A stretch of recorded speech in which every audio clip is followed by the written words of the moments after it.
नमस्कार friends. Hashtag Modi रोजगार दो, ये हैशटैग आखिर यूट्यूब पर और ट्विटर पर इतना ट्रेंड क्यों कर रहा है? किस वजह से ये हैशटैग इतना बाहर आया है और ये इतना ट्रेंड कर रहा है? तो क्या है इसकी वजह, पीछे की कहानी क्या है? मोदी सरकार क्या है? एसएससी क्या है? सीजीएल क्या है? 2019, 20 और 21 का पीरियड वो क्या था कि लोगों को डिजिटल स्ट्राइक करना पड़ रहा है, सड़कों पर उतरना पड़ रहा है, स्टूडेंट को उतरना पड़ रहा है?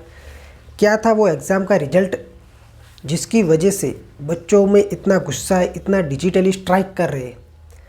तो वो सारी चीज़ें हम जानते हैं कि 2018 से लेकर 2021 तक में जो एक एग्ज़ाम की प्रोसेस हुई थी, इस प्रोसेस को लेकर आज इतनी डिजिटली स्ट्राइक हो रही है कि आप देख सकते हैं कि 25 तारीख को आपने अगर ट्विटर अपना ओपन किया होता तो फर्स्ट ट्रेंडिंग पर हैशटैग मोदी रोजगार दो का ट्रेंडिंग चल रहा था।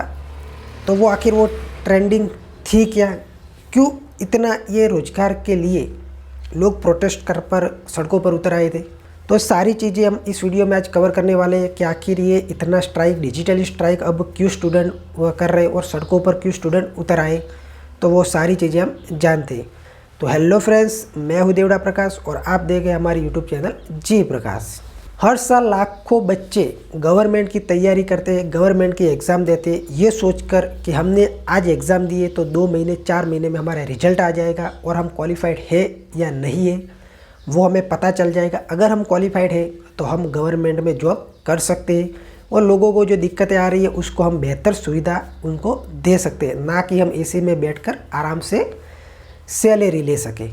तो इस वजह से लोग अपनी गवर्नमेंट जॉब पर लगे हैं, लेकिन उनके साथ, उनके फ्यूचर के साथ ही कुछ खिलवाड़ हो रहा है। ये क्या खिलवाड़ हो रहा है? तो हम देखते हैं कि ये जो स्ट्राइक हो रहा है वो हो रहा था एसएससी से लेकर, यानी कि स्टाफ सिलेक्शन कमीशन।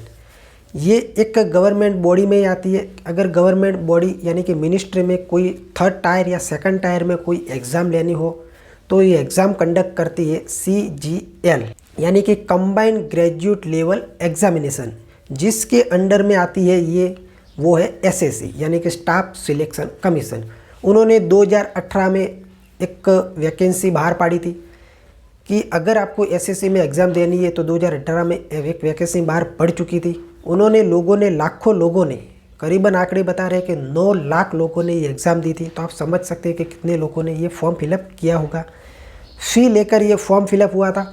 लेकिन ये क्या, एसएससी वाले को पता नहीं रहता कि भैया हमने लोगों से पैसे लिया, स्टूडेंट से पैसे लिए, हमें अब उनकी एग्ज़ाम भी करवानी पड़ेगी। तो वो बंदे भूल जाते एसएससी वाले। तो स्टूडेंट ने फिर से स्ट्राइक किया था कि भैया हमारी फ़ी ले लिए, आप अब अभी तक एग्ज़ाम क्यों नहीं ले रहे? तो उन्होंने एग्ज़ाम डिले की और सितंबर महीने में, पिछले साल सितंबर महीने में 16, 15 और 18 तारीख, तीनों तारीख को अलग अलग पेपर लेकर उन्होंने एक एग्ज़ाम कंडक्ट की। उस एग्ज़ाम का रिजल्ट आया 19 फरवरी 2021 में। उसमें क्या हुआ कि लोगों ने स्ट्राइक की। तो मैं आपको बता दूं कि उनमें जो फर्स्ट रिजल्ट था वो थोड़ा हार्ड था, सेकंड था वो मीडियम था, और जो 18 तारीख को जो रिजल्ट आया, यानी कि जो 18 तारीख का जो पेपर था वो एग्ज़ामिनेशन पेपर थोड़ा इजी था। इसीलिए कुछ बच्चों के तो आउट ऑफ 200 मार्क्स भी आए। तो अगर मैं आपको वो कहूँ कि आपके 200 में से 200 मार्क्स आए तो आप क्या करोगे? आप स्ट्राइक करोगे या खुश होगे कि मेरे 200 में से 200 मार्क्स आए तो अब मैं सिलेक्शन में आ गया हूँ? लेकिन नहीं, जिस बच्चों के 200 में से 200 मार्क्स आए वो भी आज स्ट्राइक कर रहे हैं। तो क्यों स्ट्राइक कर रहे हैं हम जानते हैं। तो मैंने आपको बताया कि जो 15 तारीख को जो रिजल्ट आया था, समझो हम एग्जाम्पल से देख लेते हैं। जो 15 तारीख को जो रिजल्ट आया था उस बच्चे का 200 में से 120 मार्क्स है, और 16 तारीख को जो आया रिजल्ट उस बच्चे का 200 में से 160 या 150 मार्क्स है।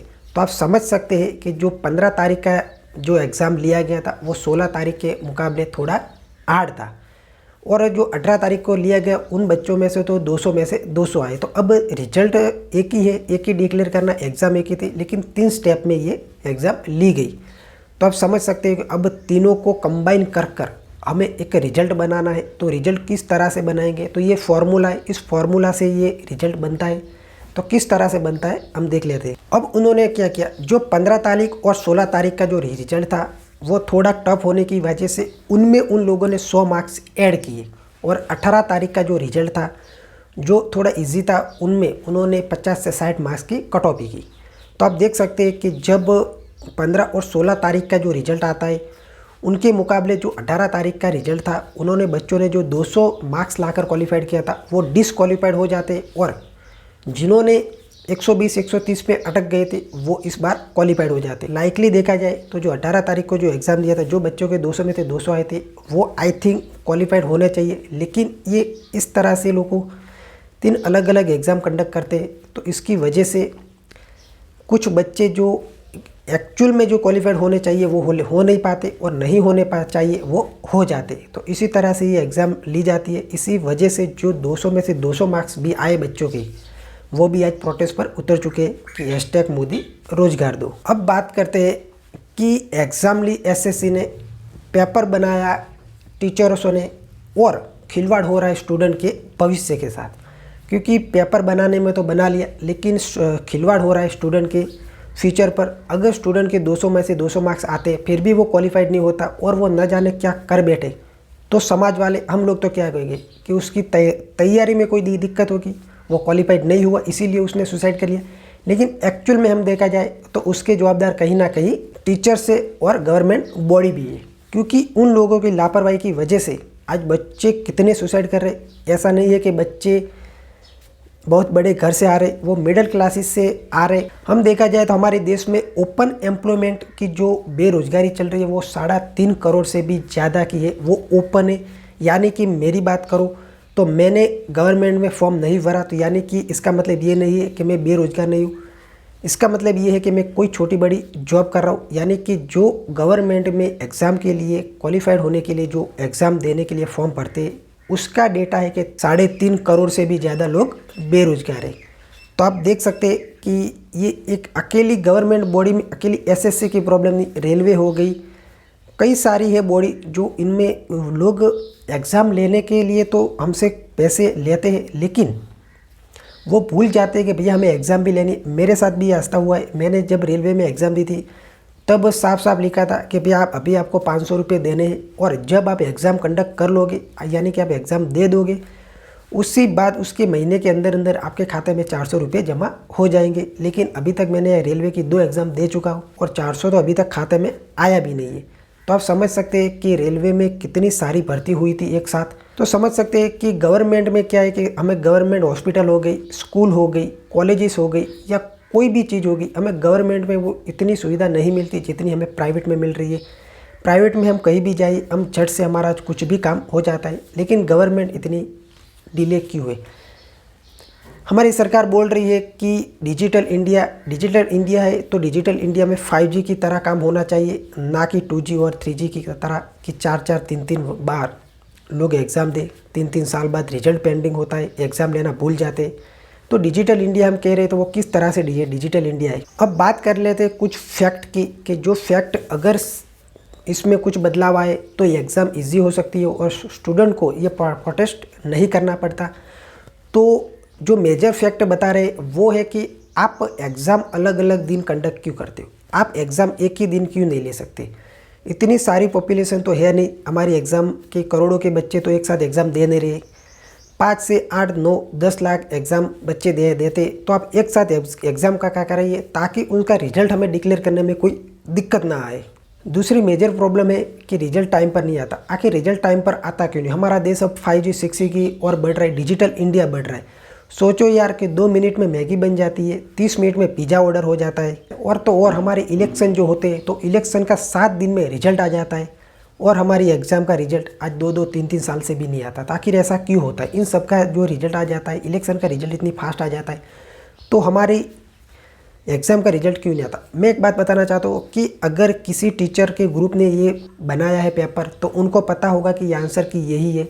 तो अगर आप रिजल्ट डिक्लेयर ना कर पाओ लेकिन आप कम से कम ये आंसर की तो अपलोड कर सकते हो, तो स्टूडेंट को पता चले कि मैं इस बार क्वालिफाइड हूँ, पिछले साल के कट ऑफ की हिसाब से मैं इस बार कट ऑफ में आ जाऊँगा नहीं आऊँगा, मुझे अगली साल तैयारी करनी है नहीं करनी, वो बच्चे को पता तो चले।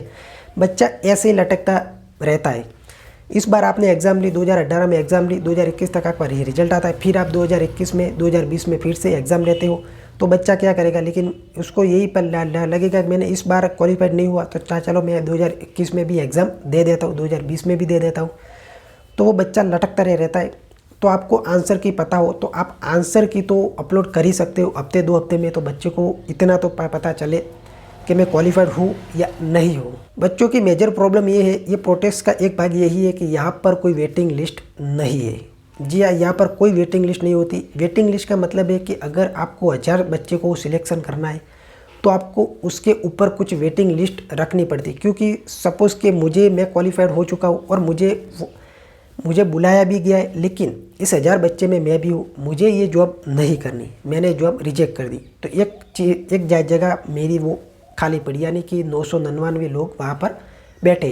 तो अगर वेटिंग लिस्ट होता तो जो 1000 में जो मेरिट अटका था उसके ऊपर के वाले के बंदे को हम वहाँ पर अपॉइंटमेंट कर लेते थे, लेकिन ऐसा नहीं है। इसीलिए वो वैकेंसी पूरे साल जब तक एग्ज़ाम दूसरी नहीं आती तब तक वो वैकेंसी वहाँ पर खाली रहती। तो बच्चों का एक भी ये सवाल है बड़ा कि वेटिंग लिस्ट होना चाहिए। दूसरा ये मेजर प्रॉब्लम है बच्चों का कि यहाँ पर करप्शन होता है। करप्शन किस हिसाब से होता है कि जब ये एग्ज़ाम ली गई तब उसमें 11 क्वेश्चन जो गलत थे, टीचर के द्वारा जो गलत बनाए गए थे। तो मैं आपको एक बात बताना चाहता हूँ कि ऐसे टीचर आप वहाँ पर रखते ही क्यों हो कि जो एग्ज़ाम के क्वेश्चन ठीक से ना बना सके।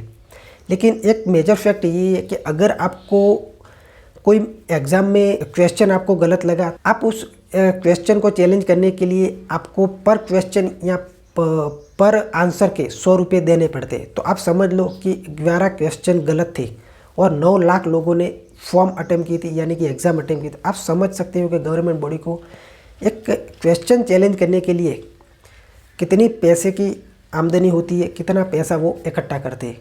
तो एक बात यही होती है कि साथ में इनकम भी जनरेट होती है क्वेश्चन गलत रखने के हिसाब से। तो वो ये क्या प्रॉब्लम आ रही है, प्राइवेट सेक्टर में नहीं होता। प्राइवेट सेक्टर में जैसे ही आपने लगा कि आपने वो गलत काम किया या गलत क्वेश्चन पेपर बन गया तो वहाँ से आपको नॉमिनेट कर देते, वहाँ से आपसे जॉब से निकाल ही देते। वहाँ पर ऐसा नहीं होता, लेकिन गवर्नमेंट में ऐसा होता ही नहीं है। गवर्नमेंट के लोगों के लिए रूल्स बना ही नहीं है। जब मोदी सरकार 2014 में पावर में आई थी तब उन्होंने 2013 में जो उनका प्रचार चल रहा था, उन्होंने वहाँ पर कहा था कि अगर हम पावर में आएंगे तो हम कितनी जॉब देंगे। तो एक फ़ोटो है, आप स्क्रीन पर देख सकते हो। ये फ़ोटो है द इकोनॉमिक टाइम्स का। तो वहाँ पर लिखा है 1 crore jobs if BJP comes to power, Narendra Modi, November 22, 2013 और 1:13 AM Indian standard time. Agra से यह हुआ था। BJP prime minister candidate Narendra bhai Modi today promise to provide 1 crore jobs to the youth of the country if voted to power at the centre. यानी कि centre में जब आएगी मिनिस्ट्री आएगी तब 1 करोड़ से भी ज़्यादा, ये प्रॉमिस था मोदी सरकार का कि जब हम पावर में आएंगे तो 1 करोड़ से भी ज़्यादा हम जॉब आपके लिए निकालेंगे। लेकिन आप देख सकते हैं कि सभी अब प्राइवेटाइजेशन हो रहा है, बैंकों का भी निजीकरण हो रहा है। तो देख सकते हैं कि कहीं ना कहीं जो अब सरकारी सेक्टर जो प्राइवेट में बदल रहे, तो कहीं ना कहीं सरकारी तो जॉब जा ही रही है। तो मोदी सरकार क्यों कह रही थी कि अगर हम पावर में आएंगे तो आपके लिए जॉब निकालेंगे। जॉब घट रही है और जॉब लेने के लिए आप एग्ज़ाम लेते भी हो तो अभी आप एग्ज़ाम ठीक से कंडक्ट नहीं कर पाते। लोग इतना प्रोटेस्ट कर रहे। आज ये मोदी रोजगार दो हैशटैग इतना ट्रेंडिंग में चल रहा था, क्यों चल रहा है? आपने ऐसी नौबत आने ही क्यों दी? अब जो ये चल रहा है हैशटैग मोदी रोजगार दो, तो इसको हम किस तरह से ले सकते हैं कि उसका क्या सॉल्यूशन होना चाहिए? तो सॉल्यूशन साफ साफ है कि एग्ज़ाम ठीक से होनी चाहिए, वेटिंग लिस्ट होना चाहिए, एग्ज़ाम की जो डेट है वो डिक्लेयर हो तो एग्ज़ाम भाई उसी वक्त होनी चाहिए, रिजल्ट भी डिक्लेयर हो जाना चाहिए। ये एग्ज़ाम एक ही सीट में होनी चाहिए, ना कि अलग अलग सीट में होनी चाहिए। और पेपर स्टूडेंट के लिए सही बनना चाहिए, ना कि अपने फ़ायदे के लिए आप 2-4 क्वेश्चन वहाँ पर गलत डाल दो। तो टीचर के द्वारा भी पेपर एक 100% सही होना चाहिए और जो 18 तारीख को जो एग्ज़ाम ली गई थी वो फिर से ली जाए। तो यही चल रहा है ट्रेंडिंग हैशटैग मोदी रोजगार दो यूट्यूब पर और ट्विटर पर। तो अगर आपको ये वीडियो पसंद आया, मेरा काम पसंद आया हो, तो आप मेरे चैनल को सब्सक्राइब कर मुझे सपोर्ट कर सकते हो। अगर आपको वीडियो अच्छा लगा हो और इन्फॉर्मेशन साझा करना चाहते हो अपने व्हाट्सएप ग्रुप में अपने दोस्तों के साथ, तो शेयर पर क्लिक कर आप वहाँ पर उनको साझा कर सकते हैं। जय हिंद।